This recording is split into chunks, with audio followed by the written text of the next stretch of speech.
This plant I had showed a few days back is that cobra tongue lily or something, Arisaema. And then these plants, they grow in kind of communities. They grow together.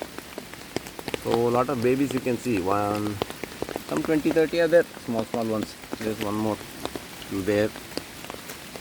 And this video I am doing to show the fruit. Once the seed flower is over, it has this fruit, and